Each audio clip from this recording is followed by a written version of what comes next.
श्री कृष्ण गोविंद हरे मुरारी, हे नाथ नारायण वासुदेवा। श्री कृष्ण गोविंद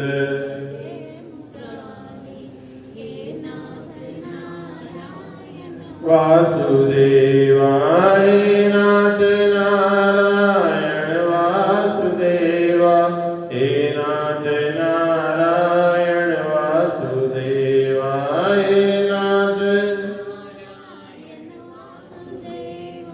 हे नाथ नारायण वासुदेवा। श्री कृष्ण गोविंद हे नाथ नारायण वासुदेवा। श्री कृष्ण गोविंद हे नाथ नारायण वासुदेवा, हे नाथ नारायण हे नाथ नारायण वासुदेवा। बोले दंडकंद भगवान की जय। आज की 11वें दिन की कथा। विष्णु राजा बोले कि हे नारद, विष्णु जी के पूजन का मातम्य तुमसे सुनने की इच्छा है, सो संपूर्ण कहो। नारद जी बोले कि दूसरे के हंसने के वास्ते भी जो कोई विष्णु जी का व्रत करता है वह श्री विष्णु जी के लोक को प्राप्त करता है।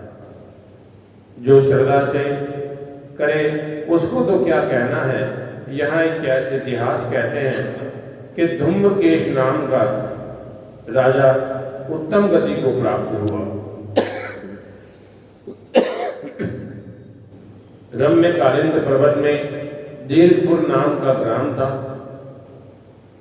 उस ग्राम में सूर्य वंश में उत्पन्न धर्मात्मा सुबाहु नाम का राजा हुआ।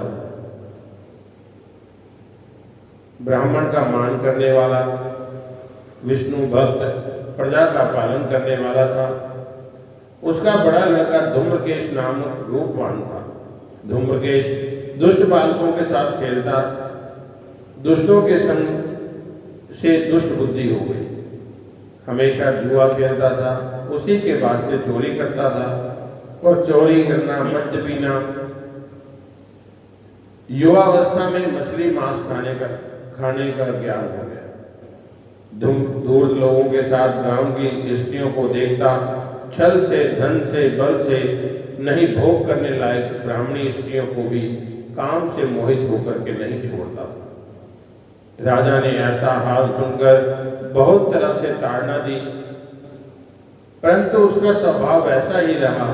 कभी राजा का लड़का गेंद खेलता था, उसने गेंद को चलाया तो वह गेंद राजा के मकान में गई। उसे देखने को राजा का लड़का गया, वहां से राजा की स्त्री भी आई। विमाता उसके रूप से मोहित होकर के उसको बार बार गेंद से दूर दिखाती। लज्जा युक्त हास्य भाव से मीठे वचन बोली, हे राजपुत्र, यहाँ आओ, गेंद लो, धन लो, और भी जो तुम्हारी इच्छा है सो देंगे। ऐसी रानी की कर्ण रोचक मधुर बातें सुनकर के महादूत राजपुत्र ने पापों को ना विचार करके मकान में जाकर के विमाता का आलिंगन किया। राजा ने उसका ऐसा कर्म जान करके देश से उसे निकाल दिया। मारने लायक उसे पुत्र भाव से मारा नहीं। राजा से देश से ऐसा निकाला गया। धूम्रकेश मनुष्य रहित वन में फल मूल खाने लगा, चोरी करता, रास्ते में मुसाफिर लोगों को लूटता और राजा के भय से वहां से दूर वन में चला जाता। वन में घूमते घूमते देवयोग से शुभ वृंदावन में आया। वहां भय से दिन और रात रहा। रात को मथुरा में चोरी करने के वास्ते गया। वहां पर एक वैश्या का घर बहुत अच्छा देखा। फिर रूपवती वैश्या को देखा, तब तो उसी वैश्या में लीन हो गया। चोरी से धन लाकर वैश्या को देता और उसी वैश्या के घर में रहता। राजा के सिपाही ना जान सके। सिंधु देश में रहने वाला ब्राह्मण सत्यव्रत नाम का सुंदर, बुद्धिमान, इंद्रियों के अर्थ से विरक्त पुत्र घर छोड़ करके वृंदावन में आया। रात दिन श्री कृष्ण की आराधना करता रहता था। द्रव्य रहित सत्यव्रत कोई भी साथ नहीं है। हे राजन, कार्तिक में प्रीति से श्री कृष्ण जी का पूजन करने लगा।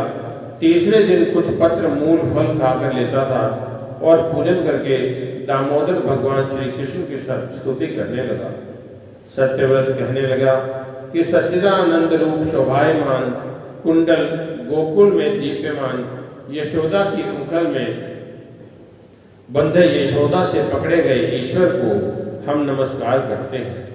कमल रूपी दामोदर से दोनों नेत्रों को पूछते, बार बार रोते, बार बार श्वास को लेते, कंपायमान गले ने जिसने 3 रेखा डरे नेत्र वाले दामोदर भगवान को नमस्कार किया और कहा कि हे देव, हे ईश्वर, हमको मोक्ष पर्यंत वरदान दो।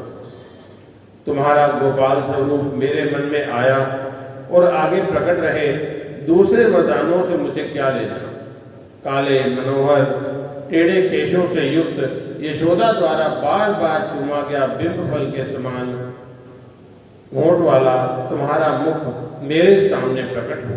हे दामोदर, हे दामोदर, हे देव, हे अनंत, आपको नमस्कार है। आप प्रसन्न हो। हे प्रभु, दुख रूपी समुद्र में डूबते दीन का रक्षण करो। हे ईश्वर, अज्ञानी मुझको नेत्र के आगे करो। जैसे तुमने कुबेर के लड़के नलकुबर मणिग्रीव को वृक्ष योनि से छुड़ाया, वैसे ही हमको प्रेम रूपी भक्ति दो। हे दामोदर, हठ नहीं छोड़ूंगा। दीपमान तुम्हारे पेट में संसार का घर रूपी रस्सी को नमस्कार है। तुम्हारी प्रिय राधिका को नमस्कार है। अनंत लीला वाले देव, तुम्हें नमस्कार हो। नारद बोलने लगे कि दामोदर रूप ने सत्यव्रत ब्राह्मण का स्तोत्र सुन करके बिजली के समान चमत्कार हृदय में पाप प्राप्त किया। जब वह अंत सहित रूप न देख पड़ा, तब विकल होकर के रोने लगा और यहाँ वहाँ देखने लगा, फिर पूजन करने लगा। वहाँ देवयोग से धूम्रकेश पुत्र राजपुत्र आया। गुप्त होकर के तमाशे के समान विष्णु जी की पूजा देखी। हास्य से प्रीति रस देने वाला रात को वेश्या के घर में गया।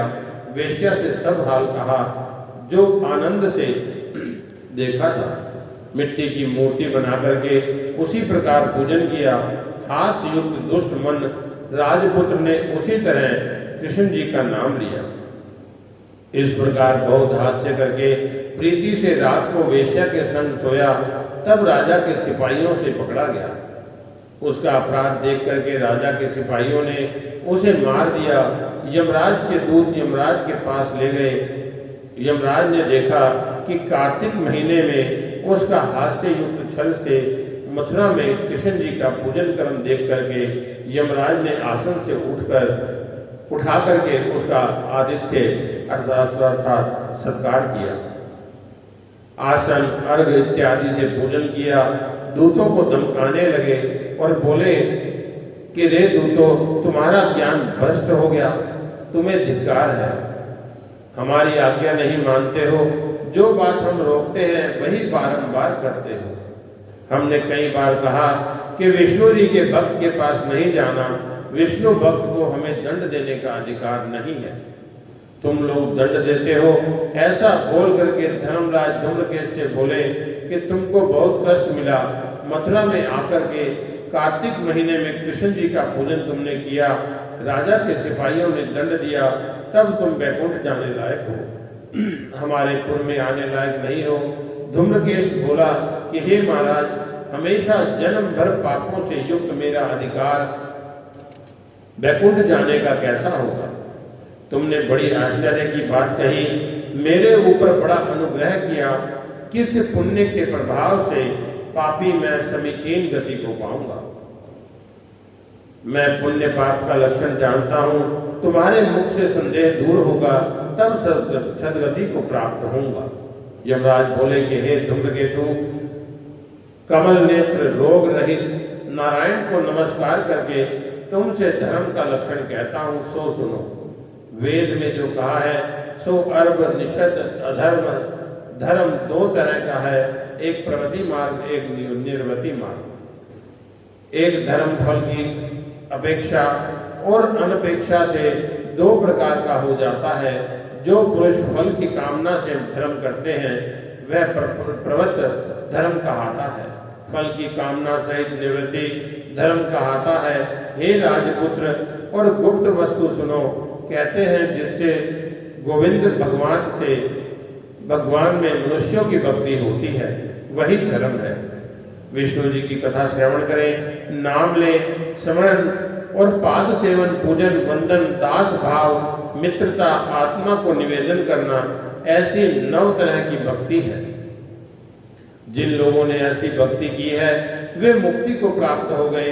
विष्णु जी की कथा श्रवण में परीक्षित राजा, कीर्तन में शुकदेव, स्मरण में प्रहलाद, पाद के भजन में लक्ष्मी, पूजन में पृथुराज और वंदना में अक्रूर, दास भाव में सुग्रीव, मित्र भाव में अर्जुन, आत्मा के निवेदन में बलि, हास्य से भी कृष्ण की पूजा फलदायक होती है। नाम लेने से महापापी लोग अनेक पापों से छूट जाते हैं। उस वैकुंठ नाथ की पूजा तुमने की सो पहले तुम नरक लायक भी अपने वैकुंठ हो जाओगे। इस कारण हे राजपुत्र, कार्तिक में मथुरा में दामोदर भगवान की पूजा से ज्यादा और कुछ नहीं है। उसी जगह गंडकी नदी, चक्र तीर्थ जानो, जहाँ पर शालिग्राम तीर्थ, जहाँ विष्णु की मूर्ति प्रकट है। धूम्रकेश ने कहा कि हे लोकनाथ, धर्मात्मन, धर्मराज, हे प्रभु, आप सर्वज्ञ हो, मेरा संदेह दूर करो। इस सब जगह में प्राप्त हरि गंगा आदि नदियों का छोड़ करके गंडक नदी में कैसे प्राप्त हुए? यमराज बोले कि किसी कल्प में वेदशिरा नामक मुनि हुए और गंगा तट में लोक का सुख में बाली तपस्या करते रहे। उस मुनि का आश्रम बहुत पुण्य रमणीक, अनेक प्रकार के वृक्षों से युक्त, सब ऋतु में पुण्य फल से युक्त और शत्रुभाग जीव को में नहीं है। पूजा के वास्ते पुष्पों से तथा रसाल के वृक्षों से शोभित ऐसे आश्रम में वेदशिरा मुनि की तपस्या देख करके इंद्र बहुत डरे। मनोहर देवकन्या मंजू घोषा को भेजा और मंजू घोषा गेंद खेलती हुई वन की शोभा करती हुई, सुगंध से पुष्प, कोमलता से पल्लवों को तुच्छ करती हुई, लज्जा हरास से मिले भोर युक्त चंद्रमा चंचल के तुल्य मुख धारण किए हुए सूक्ष्म वस्त्र मुनि के नेत्र के आगे शोभायमान होती है। स्वर्ण के कुंडलों से शोभायमान सूक्ष्म मध्य कोटि वाली ऐसी अप्सरा को देख करके मुनि ने तपस्या का विघ्नमान मोक्ष नहीं माना। दूसरी जगह जाने के छल प्रीति से मुनि के पद धारण करने लगी। उसके स्पर्श से मुनि के रोम खड़े हो गए। तब अपने वश जान करके मुनि के गले में हाथ डालने लगे। तब वेदशिरा मुनि ने अपने को काम के वश में जान क्रोध से लाल नेत्र होकर के मंजू घोषा को श्राप दिया। महातपस्वी वेदशिरा ऋषि बोले कि तरंग के समान शीतल 2 भुजाओं से युक्त श्रृंगार किए हमारे गले में तूने भुजा डाली।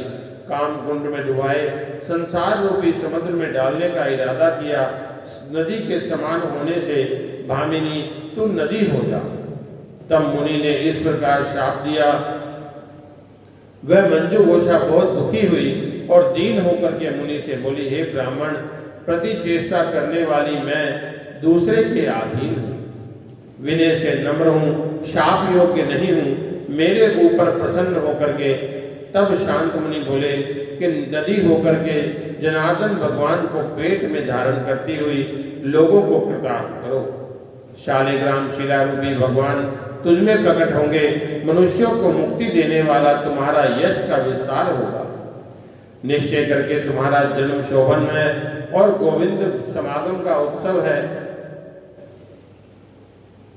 हमने शाप वरदान से अधिक दिया। भगवान की भक्ति युक्त मनुष्य दुर्लभ है। यम बोले कि यही मंजू घोषा देवी नदियों में श्रेष्ठ गंडकी नाम की नदी हुई, जिसमें भगवान विष्णु वृंदा के शाप से शिला रूप में प्रकट हुए। इस प्रकार सब कह करके अब विष्णु जी के निकट में जाओ। यमराज के वचन सुन करके सब पापों से छूट राजपुत्र दिव्य होकर के दिव्य रूप में विमान पर चढ़कर कार्तिक मास में कृष्ण की पूजा से लेश मात्र से ही भगवान विष्णु के लोक हो गया। बोलिए नारायण भगवान की जय। श्री कृष्ण गोविंद हरे मुरारी, हे नाथ नारायण वासुदेवा। श्री कृष्ण गोविंद, हे नाथ नारायण वासुदेवा, हे नाथ नारायण वासुदेवा, हे नाथ नारायण वासुदेवा,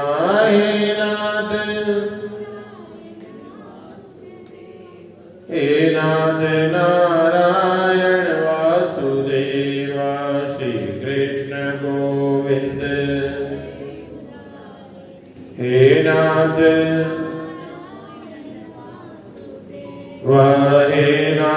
नारायण